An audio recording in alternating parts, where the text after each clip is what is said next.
Welcome to Make a Difference. He is Phil Martelli. I am Jared Phillips. Phil, I remember last week we spoke a lot about the celebrations that come around this time of the year when it comes to college graduation, high school graduation, and the chance to kind of celebrate and take in those moments. But there's an unsung hero in those moments.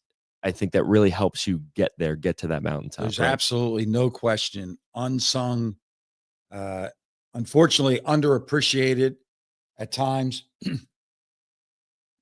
But I want to talk about the teachers. So, all of our teachers out there, or anybody affiliated with a teacher, please beg them to stay the course. It gets tough. It gets tough. I mean, there are very few of these school buildings where the temperature is regulated. Sometimes it's too hot, sometimes it's too cold. And the teachers come in with dealing with other family issues, not terrible issues, but they have schedules that they have to follow. And sometimes the public forgets they are the true heroes. They are the true difference makers. Going along with the theme of our podcast, Make a Difference. Go by any school, grade school, nursery school, high school, and the teachers are the true difference makers. And we had Teacher Appreciation Week, I think, in the last 2 weeks. And maybe we should extend that. You know, I'm big on Mother's Day. It has to become more than a day. We're going to fight that fight. But Teachers Appreciation Week, appreciation always is what we're looking to do. I'm going to beg everybody out there. Families, if you have a teacher, take care of them. Make sure that they're taking care of themselves. And teachers out there, take care of each other. Everybody comes in with something. And it could be a joy. It could be a burden. Be willing to ask this question. One of the most powerful questions you can ask. How can I help? Teacher to teacher, department head to teachers, administrators to teachers. Teaching, coaching, leading. It's the same. Different titles, but the same responsibilities. Work on relationships. Stay organized. Focus on the individual in front of you. I get it for a teacher. This time of the year, there's student apathy. There could be family apathy. People could say, been there, done that. A little bit of exhaustion, mental. But we want to focus on the individual. We want to be clear and concise in our communication. What are our expectations? And did we meet those expectations in our classrooms, in our activities? Because every teacher out there is involved in more than just the subject matter. I'm going to encourage all of our teachers, learn and teach every day. These young people have a lot of information, and we need to learn from them. And please accept our thanks. You don't think of yourselves, but each and every one of you is a true community hero. Thank you for all you've done. Get rested this summer. And let's get ready next September for our greatest school year ever. Finish strong. I think immediately to our guest last week, we asked them who has made a difference in your life. And Angelo Cataldi said none other than his high school English teacher. And that plays it up perfectly for you. For somebody who had such a legendary career in sports radio, just taps a teacher and says, this is what changed it all for me. That was my hero, not these individual. He talked about Will Chamberlain. Go back to Aaron Bracey when he released the book, right? A Soaring Season. Who did he talk about? Walking in every day, and a teacher had a sign on that you can be what you want to be. They encouraged them to be a writer, and a terrific writer who, by the way, Soaring Season, Memorial Day coming up, that has to be on every blanket. Anybody that's brave enough to go to the beach Memorial Day weekend. But that has to be on every blanket all summer long. And we'll be out and about in South Jersey with Make a Difference podcast, and we're going to be checking blankets. That's exactly like checking beach tags. That's checking, it. yeah, That's it. That's checking what for we're books. There's another, I would say, terrific teacher in his own right Oh, coming up my on the show goodness. today. But we got to get to that Martelli minute real quick. Martelli Minute. Phil_Martelli, Instagram. And a little bit further on a tidbit that we dropped last week, we're in conversations with Temple Press to take 100 of the Martelli Minute with a paragraph describing it, 2 paragraphs describing how it really applies to each and every one of us. We're going to work on 5 chapters over the next week, present it. They're going to present it to their editors and see if we can get something going. I do pledge this. The Martelli Minute will not go away. You'll find it every morning, 6:30 on Instagram.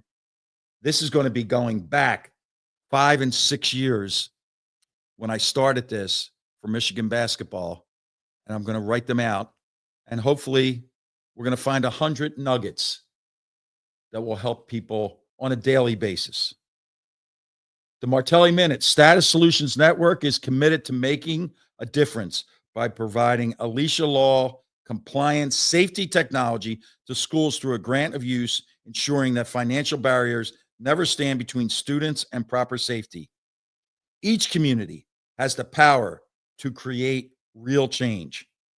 Learn more at statussolutions.com. Display true grit through your actions, not your words. Don't be a talker, be a doer. Successful people have the unique ability to do more than is expected.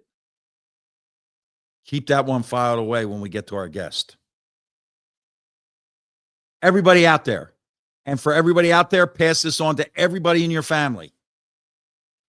Quiet the world down by reading every day. Commit to being a lifelong learner. Pick up a nugget every single day of your life. And then you earn respect through your actions. The Martelli Minute. Every morning, 6:30. Phil_Martelli on Instagram is exactly where you can find those. So we got a terrific guest. I mean, an unbelievable one coming up. We say that every week, but man, this one's impressive. This one is truly impressive, and one that goes way, way back for you. That's right.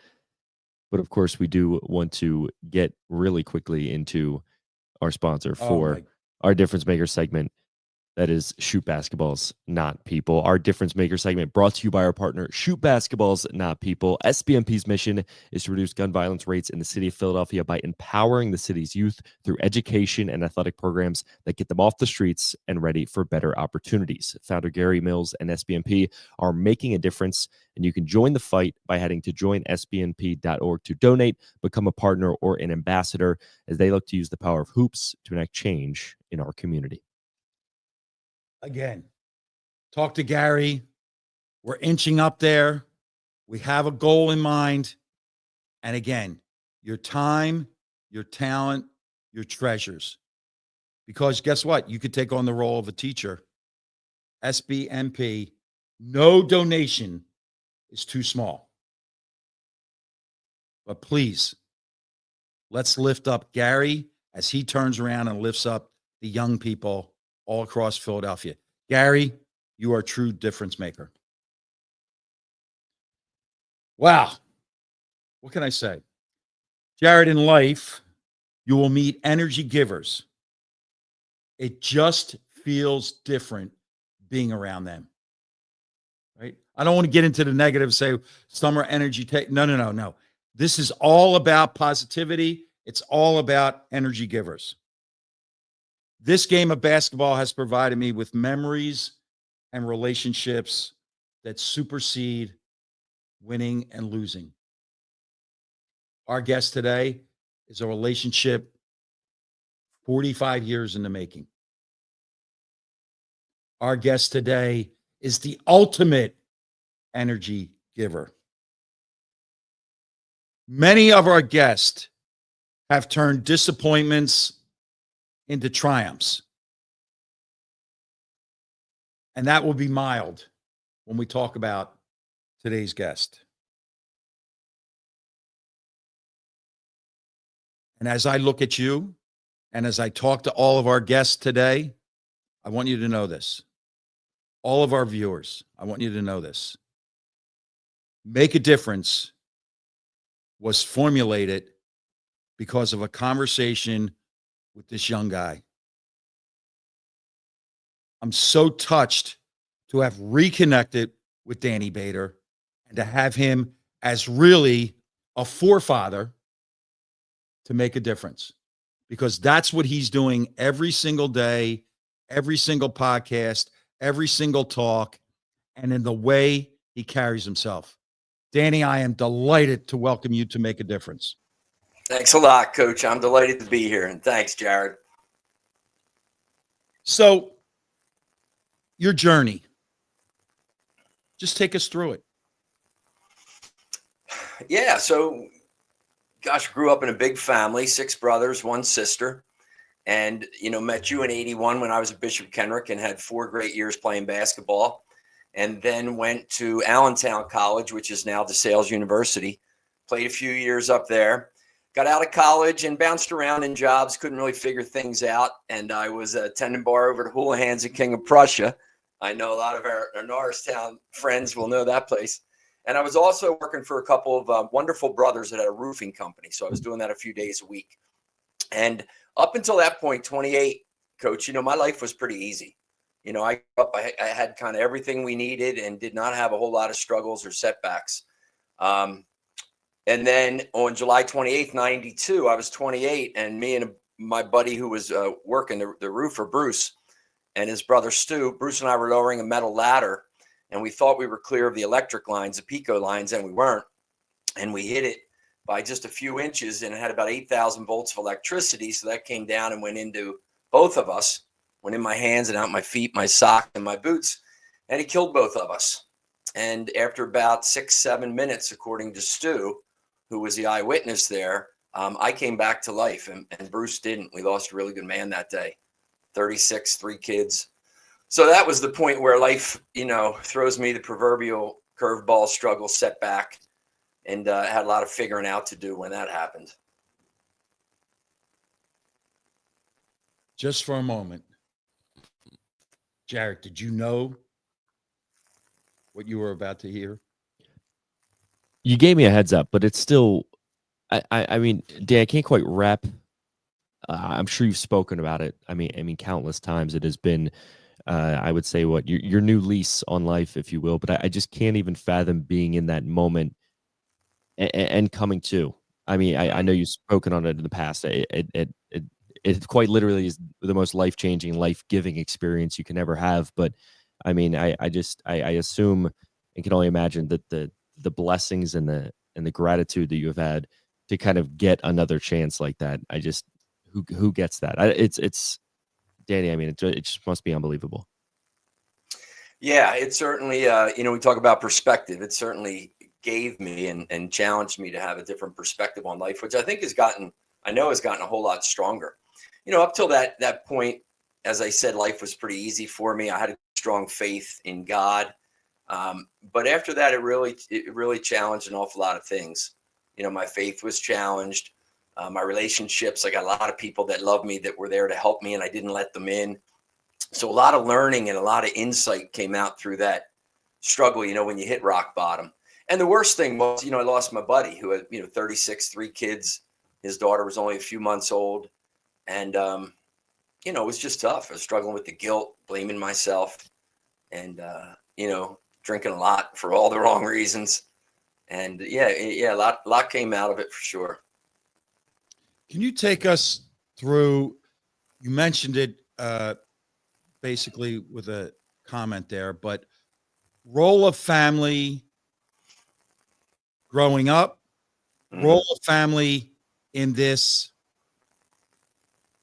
renaissance, and then the role of family today. So it changes along the way.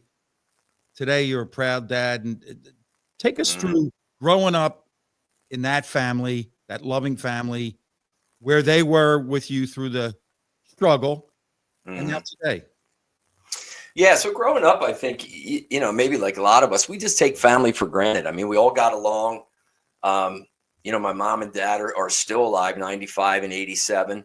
And, you kind of just take them for granted. And then as you get older, some of your family, especially in a big family, you just have a tendency to become closer to some of your siblings.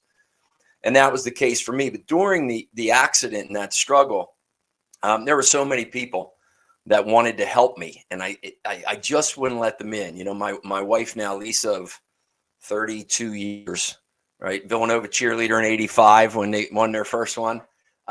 We weren't married yet, and she's one of the main reasons that I got through that tough time and didn't take my life, because that was just a thought that consumed me for some time. And what I've come to understand now, especially in losing people, Coach, is your family and your friends and your relationships. They're really everything. And I think too many people, and I challenge them in my most recent book, A Radical Reverence for Your Life. The one chapter is called Love Your People Fiercely, because I think too many people are just kind of caught up in life, busyness, and the white noise of life. And you're in that, just day in, day out routine. And I would just encourage everybody, all the listeners there, just make sure that you really, really are loving your people fiercely. So that was the evolution. I kind of took it for granted. Then I went through that struggle, and I wouldn't let them in because they didn't understand what I was doing. And then as I get, I'm 61, as you get older, you're just like, man, this is what it's all about. I mean, sure, we got to make money, and, you want to have some nice things in life. But when you're ready to take that last breath, man, you're looking back at your relationships and just say that, Mm-hmm. did I love them fiercely? Mm-hmm. Your whole world now is built on positivity. Lift us up, Dan. Lift all of us up. Yeah, it really is, Coach. It's just, I gave a little talk yesterday. A buddy of mine, John Angelo, passed away. He played hoops up at Marion Catholic, and we had a golf tournament for him yesterday. And it was great. And just gave a little talk and said it really is about that. There's a quote, I think, that's in this book that I came across that's great, Robert Heinlein, and it's the greatest definition of love. He said, love is the condition in which the happiness of another person is essential to your own. Love is the condition in which the happiness and the well-being of another person is essential to your own. So in other words, you can't feel good yourself if you're not supporting and loving them to make sure that they're good in life. So it really comes down to that. It's just, each day that we get is an absolute gift, and we can choose to bitch and be negative about it. And we're going to get there from time to time because it's life. The key is just don't stay there. I call that place the valley of the victim. It's Mm-hmm. that place where life just beats us down and it's everybody else's fault. And I think I took out a long-term lease in the valley of the victim for years after the accident. But it really is, that, Coach and Jared, it's just, how do you want to show up in the world? And if you realize that each day is a gift, and people don't know, you're going to breathe 100,000 times a day. I mean, think about that. Or your heartbeat, rather, 100,000 times a day, 36 million times a year. And people don't just, they take it for granted. So I think the key is there's a couple questions. I call them the 2 Qs. You had a great question there, Coach, right? How can I help? For people, I'll often say to them, what's going on in your life? What are you seeing? What's showing up? What are you dealing with? And then that second question is, what am I saying to myself about this? Yes. Because your life is really lived between the ears, right? And that's where you got, and you said, Coach, slow down. That's when you slow down, you take a walk and you put your phone down, and that's when you can really get inside your head and just say, okay, what am I thinking about this? What's this internal dialogue? And is it serving me well, or do I need to do a little work there on it? Danny, I'm fascinated too by, you mentioned this moment happens to you. I mean, you lose your life and you get it back, and that it initiates a downward spiral. That guilt. I think what is like so fascinating, like you talked about being in that valley, coming up out of that. What was the number one thing you think that just allowed you to kind of flip the switch and say, I got a new lease on life. How do I take advantage of it? And I know the books have come subsequently, but what was that spark that just finally got you to launch yourself back into a positive mindset? and lifestyle? Yeah, that's a great question. And I wrote about it in the first book. I often talk about it. I was in the Outer Banks of North Carolina in October. The accident happened July. And I went down there, at the end of my proverbial rope. My intent was to not come back from North Carolina, if you know what I mean. And one day I was down there and I was in a hardware store and I was thinking about getting a hose and putting it in my tailpipe and just keeping the engine running, all kinds of crazy thoughts. And I didn't. I believe there's angels out there, and mine showed up. She was like 80 years old, old suntan, wrinkled skin, old beach bum. And she said something to me. I never saw her again. And it just kind of shook me. And I'm like, man, what am I doing? I can't do this. So I always say I did the next best thing. I went out and got drunk, right? Because that solves everything. Not really. And I'm walking and I'm in a phone booth and I call my mom and she said, when are you coming home? We can't wait to see you. And when I walked out to just what I'm talking about now, that voice in my head, when I hung up the phone and walked out, the voice in my head said, I wonder what it's going to be like when I get better. And that was it, man. That was the epiphany that I had that said, I got to move forward here. I don't know how I'm going to do it. I don't know when it's going to happen, but it's really about vision, right? The ability to imagine what needs to be real. So let me just imagine myself getting better again. And then I went home and I still struggled. That though was the turning point where I said, I got to get better. I can't do what I think I'm going to do to myself. Mm-hmm. And when you think about it, that came from love, right? It came from my mom. Just saying, hey, we can't wait to see you. We're not happy because you're not. It really tied into that definition that I gave. And there's every parent out there like shaking their head right now saying, I'm with you on that one. Yeah. So our connection is longstanding, but I need you to brag about your high school friendships, which often fade, right? High school, you say, I have this many friends. I have dozens and dozens of friends. And then we go to college and it whittles down. And then we go into our world, our own families, and it really whittles down. Your high school friendships are flourishing. And how did that how are they stronger today than maybe they were in the 80s, which is amazing. Well, I think that's a great question, Coach. And I talked about, we have a text from our buddy Tom Scott out in California that puts all of us on it, and he does a great job. I think it's really important to have those people that keep you together. And then I think, we had some great experiences when we were on that team in Kenrick, and we just had a love for each other. And you and I have talked about it, and all of us have talked about it. You don't play five guys, man, but we had everybody could play. I was with Steve Bates last night in the golf tournament.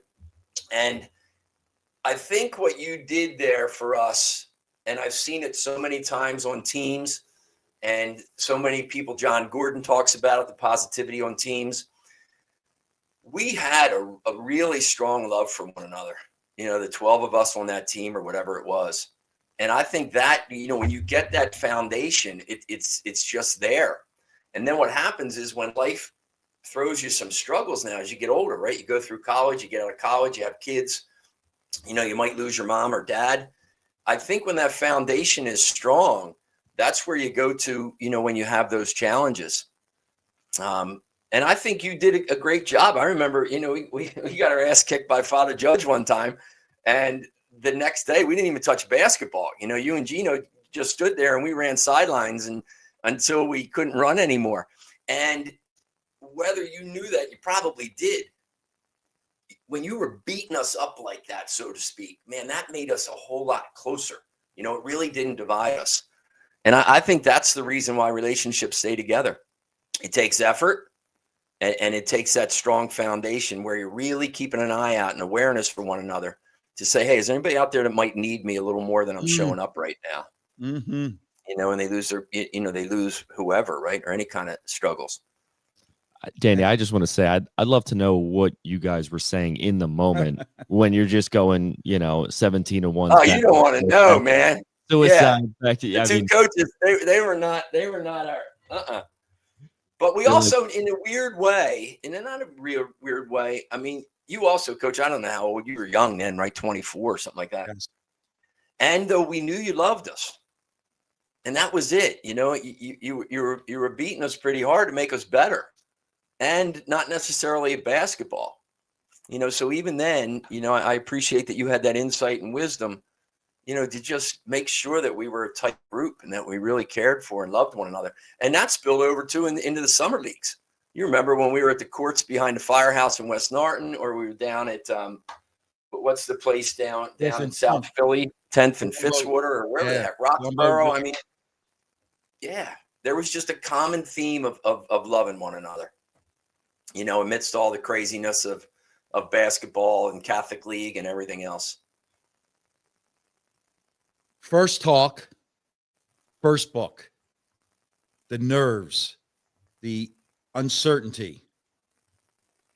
What helped you conquer those hesitations? We all have them in life. Yeah. You had to take this step to say, I'm going to express this with the knowledge that I can make a difference. And this first book, like, can you remember sitting and putting pen to paper and picking up that microphone and saying, there is no hesitation, this is full speed ahead? Yeah. The first book, Back to Life, was actually called Back from Heaven's Front Porch. And I remember I was struggling with writing it because I had a lot of head stuff about how can I write a book, a story, right? Potentially make money about where my friend died. So I still had that guilt, and I was all wrapped up in that. And I was at a coaching school out in Santa Barbara, the Hudson Institute, where I went for my coaching credentials in the early 2000s. And Pam McLean, who's the CEO there, and she's a brilliant coach, just a wonderful lady. I was also struggling. I was so focused on the negative side of what if people don't like it? What if it's no good? What if it, all the negative, we go there. And she said to me, how about if you're not writing it for the people who don't want it? And it was like that double negative, right? You're not writing it for the people who don't want it. And once I got I dissected that sentence, that was it. So she was really kind of saying to me, if one person reads this book and it is of value to them and it helps them move through a difficult time, then it's worth it. And as soon as I got that, I started rolling. And when I made it into a story more with characters, then it was easier because I was just writing the characters, and it wasn't so much, it was my story through the characters. That was the key. And then the first talk, I remember, I worked for MBNA down in Wilmington, Delaware, and I worked in the call centers there, large credit card bank. And I wanted to get over into education and do workshops and things. And I finally got over there, and I was just doing some half-day workshops on goal setting and things. And I didn't initially tell my story. And then I remember, for some reason, I can remember the workshop, I just kind of dropped my story in there a little bit.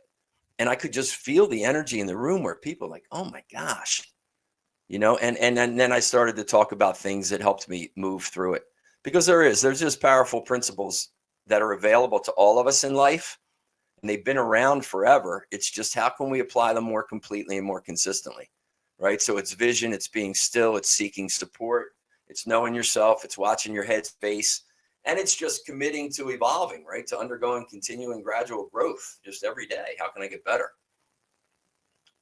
How about the conversations right there? This is an editorial statement. The conversations when you're looking in the mirror, they end up being more powerful than even these conversations that you have with Fortune 500 companies, or when you put your books out. Those conversations, if we could ever tape those conversations, everybody, we would be considerably better than we are, because they're the meat and potatoes of life, really, those conversations, don't you think? I do. Yeah. And I think, those conversations sure are.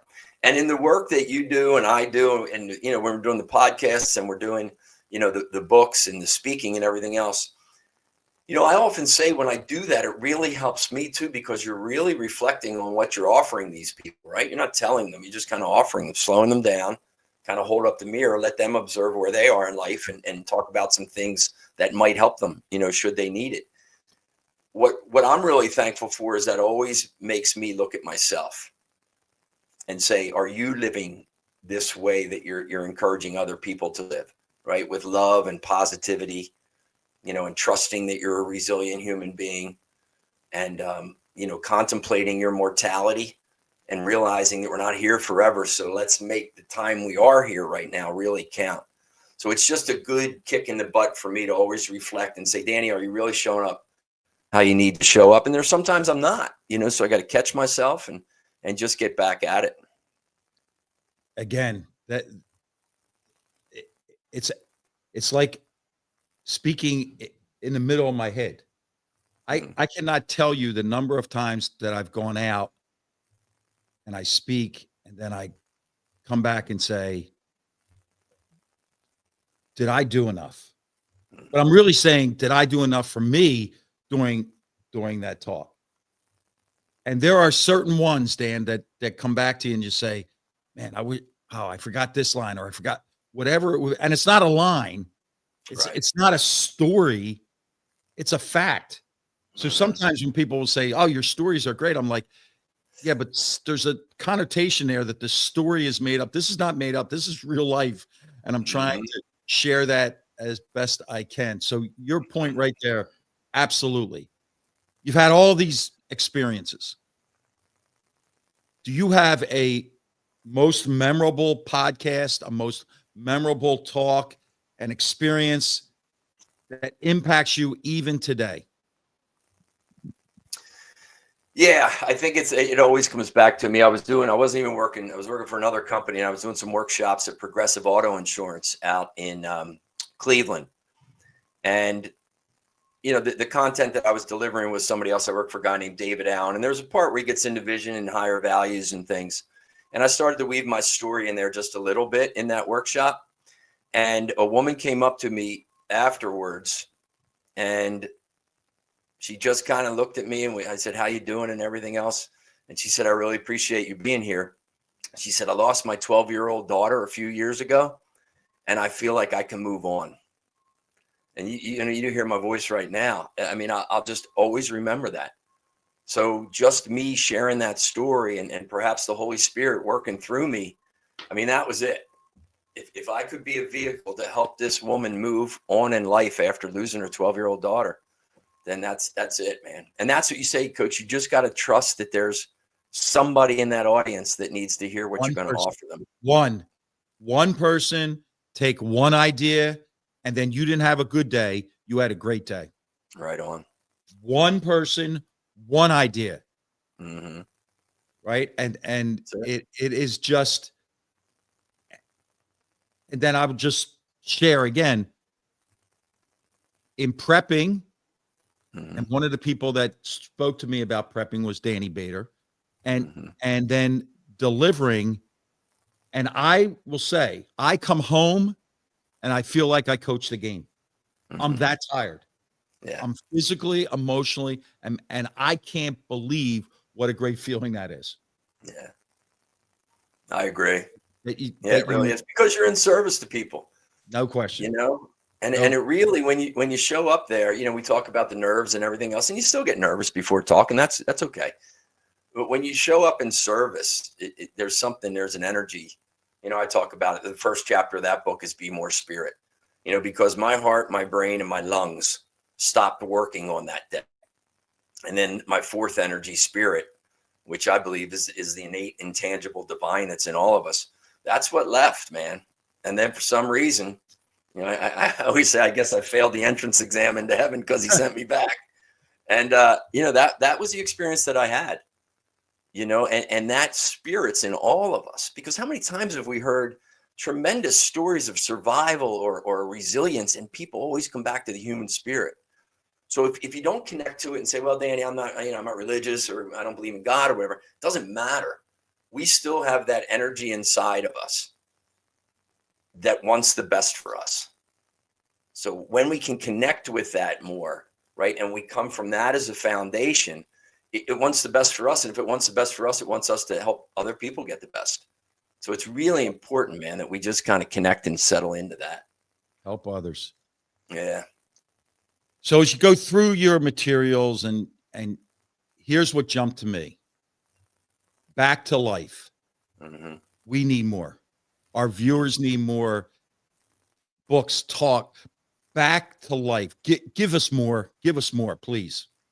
Yeah, I think it's just coming every day. We get that gift, right? That we do come back to life. So I'll offer people. I say, hey, listen, I literally came back to life. Maybe some of you have had that experience. I think it's only like 3 or 4% of the population in North America or something I saw that has like a near death. But each day, the key is you come back to life, right? You open your eyes, you kind of transition out of that sleep phase, and you're back. So really, it's how do you want to show up? And in the radical reverence for your life, that's why I really thought about it. I lost, I talked about my buddy Angel that passed away, my brother-in-law Bobby Sinnott, who married Trish. Phil, you know him. He passed. Sunday will be 3 years since he died of ALS. Was a wonderful surgeon. Cardinal Doherty, grew up middle class, played at Lycoming football, and just one of my best friends. And when you lose, I lost 5 buddies, 2 brother-in-laws, and 3 friends in 6 years, from 57 to 62 years of age. And for some reason, man, that just stayed with me. And that's when I started to think about this book. It's a short book. It doesn't have characters in there. But in there, I talk about, Arfil is a radical reverence for your life, ARRFYL. And you can live with that, a radical reverence for your life, where there's a lot of passion, there's a lot of purpose, there's a lot of resilience. You're immune to the negative energies of life. They show up, right? Anger, fear, guilt, whatever. But you just move through them. And then if you slide down that scale, I think a lot of people just have a regular reverence for life, right? They get it. There's a little bit of gratitude. There's a little bit of awareness. But again, we're just stuck in the rut and the noise and everything else. And then when life gets you, like it got me that one time, then you have a very reduced reverence for life. And that's a place of, it's a very dangerous disconnect, a destruction kind of down there. So I just encourage people to say, hey, listen, you're on that scale. You want to be up here with a real radical reverence for your life. And it shouldn't be a sad, morbid thought. I tell people, contemplate your mortality. They're like, oh, you're a wonderful motivational speaker. You got me thinking about dying. This is great. I don't need to hear anymore. And I'm like, no, wait. Because the contemplation of your mortality, right, should get you really focused and inspired and empowered with where you are.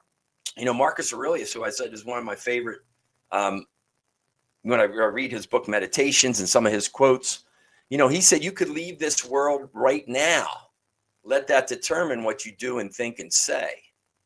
So a lot of the great thinkers, right, understand that, yeah, let me consider and contemplate my mortality on a regular basis. So that kind of gives me the kick to say, yes, that's going to happen at some point, and it's not now. So what do I got to do? How do I need to kind of show up here? What are my values? How do I live them? And, how do I love and lead the people around me? Well, I will say this. In our guest segment, we are trying to deliver master classes, and you just went above and beyond. Thank you. We cannot let you walk away, though, without this. And I can't wait to hear this answer. Mm-hmm. Who's made a difference in Danny Bader's life? Oh, a ton of people. My mom, my sister, my priest friend, Father Conley in Oblate, 79 years young. Yeah, just a ton of people, and all my friends that were around, through that time.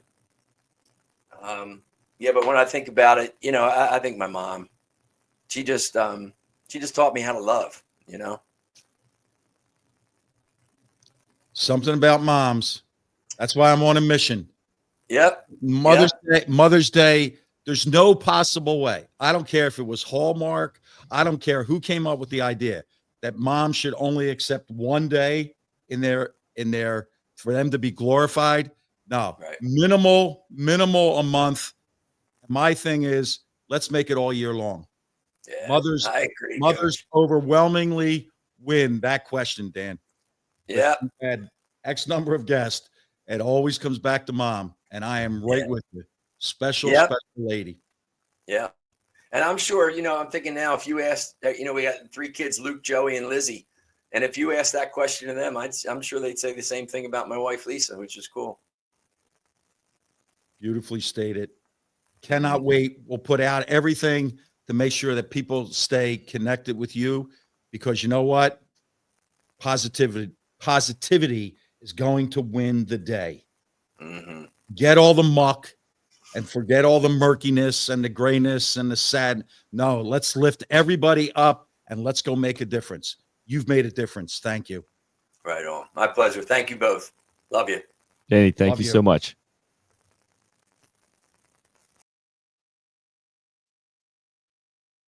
Really, truly incredible stories. I mean, Danny, Juan, like just people that have just overcome everything to be here and be an inspiration. It's why we do it, man. It's why But it's here's what screams to me: passion, right? That love of life across the board. I mean, just pick people out. David Kelleher, his love of life. How? Give back to 900 kids in Chester. Sister Mary Scullion, the councilman. Angelo talking about his love of learning from this teacher. He took a class because of this teacher.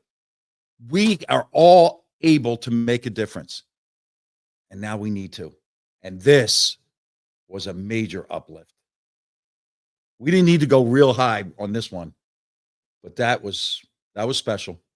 inspiring. And I think just so, I mean, what a small world. Like it would have been great to just have Danny Bader on for his story and everything that he can provide. But I mean, just the fact that I just think it's so cool that you know, a former player coached him back in the day. I mean, that's just such a fun wrinkle to it. It's just to think about, you know, you don't want to brag about this, but the lives that you've touched and the lives that you've inspired over the years, and he's a prime example of that. But the lives that have touched me, that's what that's what I say. It's a two-way street, right? Teach and learn Right. every day, right? Teach and learn every day. Woo! Got to come down a little bit. Yeah, From the yeah. Relax a little bit. I'm sure you've had a nice relaxing week. Oh, sure. Yeah. As always. So we started last week, Devon Prep Senior Athlete Celebration. Thank you to Jason Fisher, the athletic director, state championship high school coach. Had a chance to share with them at their annual senior, right? 45, 46 young men in there. And they were getting set for a big week of state playoffs and league playoffs, and really terrific. I was scheduled to go to a prep dinner with 40 some classmates of mine from the class of 72 from St. Joe Prep. And we were going to gather at Burke's Inn in Havertown, and they ended up gathering. I took on grandfather of the year consideration because I took a call from Nolan Jeffries asking me in second grade, he's in second grade, if I would take him to the Phillies game that night. And we went, the Phillies had a day-night doubleheader. They had won the day game. Night game, get out to a 5-1 lead and end up losing 14-7. They haven't lost much, but we were there that day. But I was delighted to do it. Took the next day off a little bit, Thursday, to get ready for a Friday trip to Spooky Nook, the sports center up in Lancaster. BCRI, Basketball Club of Rhode Island, 15 and under team with Phil Martelli. The energy, the excitement, the organization across that whole tournament. There had to be hundreds and hundreds of teams playing at Spooky Nook, playing at Millersville University. Got a chance to watch Philip Stephen play. And then he was my roommate. We shared a room in the Courtyard Lancaster. And it was just terrific to talk and connect because of the movement that he's going through. He's a rising sophomore, not yet finished his freshman year, but he's going to change schools. That isn't easy. That's not easy to change schools in high school, but he has this love of this game, and he's a teammate that will allow him to go to his school in Richmond, yet to be announced. I'm wondering if maybe on Make a Difference, we should have a press conference for him to announce that he's enrolling at a school. But that was Friday night, Saturday. In the middle of Saturday, I left Lancaster to go to the Malvern Retreat House for a talk. Archbishop Fitzsimmons group, the mid-May retreat, maybe 140 strong, men with their sons, grandfathers with their grandsons. And I had a chance to talk prior to them. After lunch and prior to going to Mass, I had a chance to talk and to share with them. And ironically, one of the people out of the audience was Paul Bader, Danny's brother, was there. I'm so appreciative of having that opportunity. The Malvern Retreat House, just driving on the grounds, it's like you've entered this compression chamber or decompression chamber. I don't know which it was, but just very peaceful, and much appreciated to Jack and that whole crew.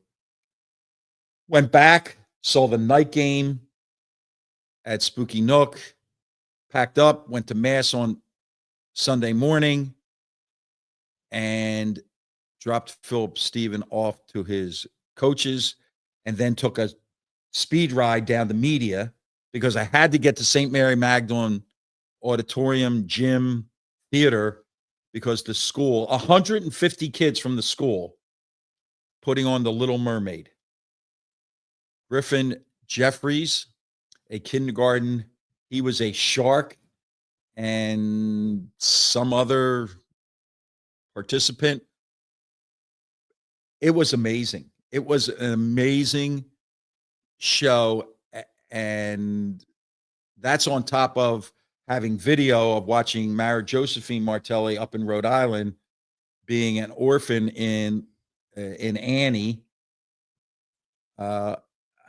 Just blows me away, the confidence that they had to get up in front of people and to perform. Had a chance to spend time with your family on Monday morning. Wonderful celebration for your grandfather. What a man.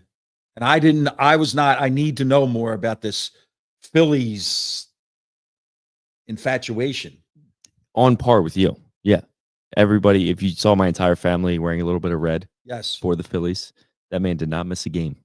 That day, much respect. If you want me to tap in there, he was a Korean War veteran in the Navy. He had a great line, by the way, that he gave to my dad. Is he was a chef, and that was like what I just thought growing up. I had no idea that, come to find out later, he operated in over 200 missions. I mean, the man was a hero. But he used to tell my dad that he would go and make meatballs, and then he would put that in the gunner, and he would shoot the meatballs at the planes. So he had a good sense of humor about him, of course. But a wonderful, wonderful man. Obviously survived by my dad and my Uncle Paul, and the Phillips family. Incredibly touched to see a big turnout from the Martelli family as well, which was very, very nice to see. But yeah, you two would have really enjoyed catching a couple ball games together. Believe me on that one for sure. He got a military burial, which was, I'd never seen that in person before, and it was really, really wonderful. It was just so. Really, it gave me chills. It was just something really special to see him honored like that for serving his country. Beautiful. And we thank all of the veterans for their service. Because of them, we can do this, right? Whatever this is, fill in your own blank, but you can do this because of the service of others. So thank you, thank you, thank you. And then ironies of ironies, I guess, God's plan, whatever it would be. When I left the funeral, I went right down the street to Pennsbury High School and had a talk with the math and science department. The math and science department, headed up by Dr. Gary McManus. They invited me in. I got a chance to talk with them, but I did have an ulterior motive. If you followed this, Pope Leo, when he left Villanova, when he graduated from Villanova, went to teach math and physics. So if he was a teacher of math and physics, and he ended up in a pretty remarkable spot, the teachers that I spoke to yesterday, math and science, they're in a remarkable spot. Therefore, by the transitive power, I will become something special because he was and they were and I am. Just food for thought. Speaking it into existence a little bit. That's it. We could start with, I would say, I was just thinking, you ran through just the sheer amount of movement you had over the past week to be there for your grandchildren. I don't know if they do it, but conferences give out Player of the Week. You definitely earned Grandfather of the Week, Well, right? I'm hoping. Yeah, Like, I believe that I was nominated. I'm just hoping that that press release come out yet? I hope I can get a vote or two. And whether do you vote from, vote online or however they do it. I think, yeah, that's it. Let's hope that I'm in the mix. That's just, I just want to be there. I just want to be there. Like Danny Bader said, just be there for others.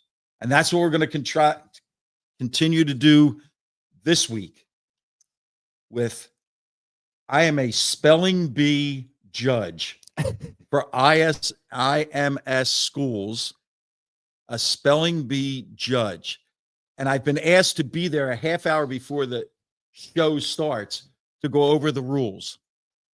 I'm anxious to find out what the rules could be for a spelling bee, but I promise not to mess that up. How did you find your way into that? Because of other connections through blocks, and I am anxiously looking forward to this, and I'll be in Friends Select downtown school, and 15 schools are IMS schools in the diocese, an archdiocese of Philadelphia, and they all have a spelling bee winner, and this is going to be fascinating. And how we break ties, and how long will this go? And I have practiced up watching the ESPN or the National Spelling Bee, and There you go. like country of origin, and that might stump me. I'll tell you, I could have been there. A great speller. I was in the regional spelling bee in I think it was 6th grade. You know what got me? Mimicking. Forgot the K. Wow. Yeah. It just wasn't meant to be. I'll never forget it now. But man, I'll tell you what. That should be fun. That should be fun. So after the spelling bee, going to take a breath, relax a little bit, get organized over Memorial Day weekend, come back and immediately go to North Carolina. I'm going to Raleigh, North Carolina. John Thompson, a friend from North Carolina Wesleyan, hosts a clinic, kind of intimate, 30, 40 coaches. I'm going to go down and present. Lifelong friend Steve Stefano is going to drive up with a doctor, and we're going to just talk hoops and managing programs and things like that, and then come home. And next week, we're going to the real roots of basketball next week, when we have three influential grassroots directors, coaches, guys who are making a difference in the game and in the lives of young people. And all three of these guys will relate with SBNP. Again, we're begging you. Time, talent, treasures. SBNP is lifting Philadelphia. All of us now need to lift them. That's right. One more shout out for Gary Mills and Shoot Basketballs Not People.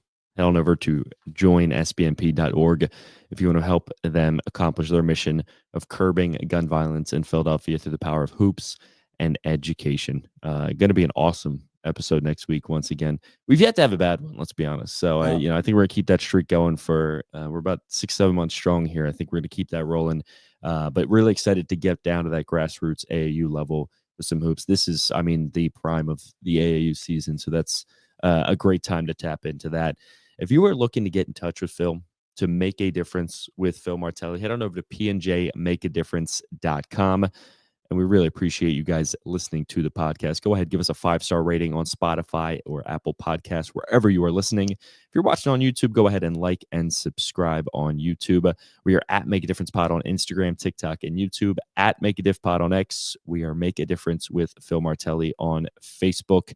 He is Phil_Martelli on Instagram. That is where you can find the Martelli Minute each morning at 6:30 a.m. Phil, I know that there was some bad news on the Phil's front. Alvarado sidelined for quite some time. Not going to have him for the playoffs, but we got a new team in first place, and I think that's that's interesting. Right? I mean, I don't know the players' agreement or the collective bargaining agreement. But when I read 80 games and the playoffs, if you're not a playoff team, are you better served to be on? If you're going to get into a jam, are you better? I didn't quite get that. Well, I saw something like just interesting. Like he can theoretically come back for the last 20, 30 games of the season, and it's like, why activate him? Because then you're just pulling somebody down that you're going to need them ready to go for the playoffs. So it's kind of like it essentially shuts him down for the year. Or does he come back after September 1 when the rosters expand? Possibly. Yeah, you're more in tune than me, man. I'm a casual when it comes to the baseball, but it to me it feels like from a strategy standpoint, he's kind of cooked for the year. You kind of can't use him the rest of the year. But again, like Danny said, can we focus on the positives? No, there's no question about it. First place Fightins, Mick Abel. What an experience that must have been. And then did you see what our guest granted him? The scorecard from the booth, autographed by Mike Schmidt and John Kruk. Wow. You got to frame that one. But hopefully that was win number 1 of a long career. Let's hope so. Go Phils. Go Phils.